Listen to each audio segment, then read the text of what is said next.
Ég ætla að segja þér hverjar eru 3 olíur úr startpakkanum sem ég nota mest núna í júní, júlí og ágúst. Fyrst er lavenderolían. Ég ætla að taka hérna stóra flösku. Ég heyrði nýlega Nicolas Landel sem er yfirmaður búgarða Young Living í Evrópu segja: Lavenderolían frá Young Living er besta lavenderolía í heimi. Og veistu af hverju? Af því að plantan er ræktuð upp af fræi. Hún er ekki klónuð eins og langmest af öllu lavender sem er framleitt í heiminum.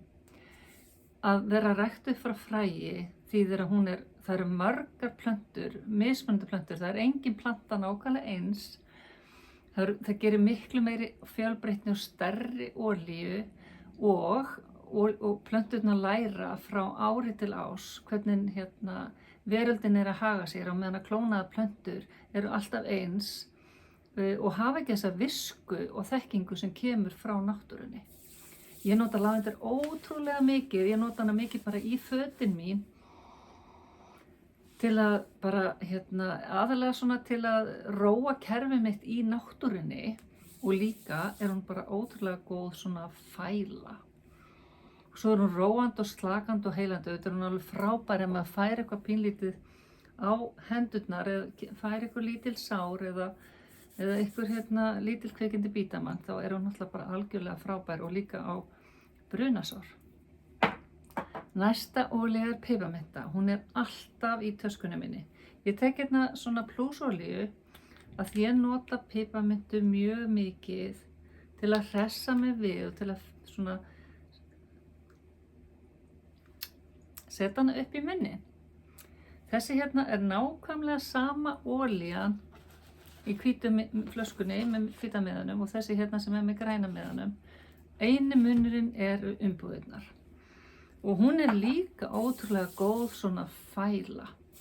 Og hún er góð ef hann er heitt. Þegar það var heitabylgjan hérna á Suðurlandinu daginn, þá notaði ég hana bara til að kæla mig niður.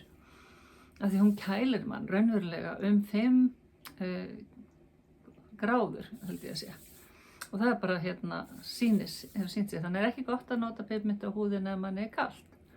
Hressandi, opnar, ótrúlega frísk og góð olía.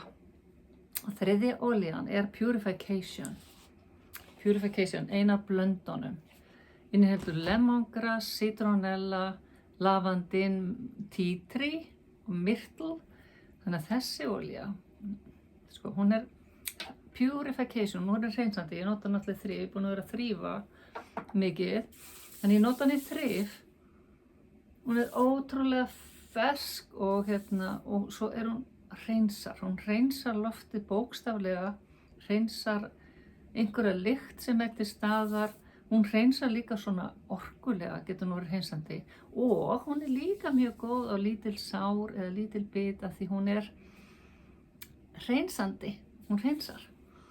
Þetta eru bara 3 af 12 olíunum í startpakkanum. Flestir svona taka 1 eða 2 olíur ástfóstri til að byrja með, en svo bara lærir maður að nota hinnar 12 olíurnar smátt og smátt.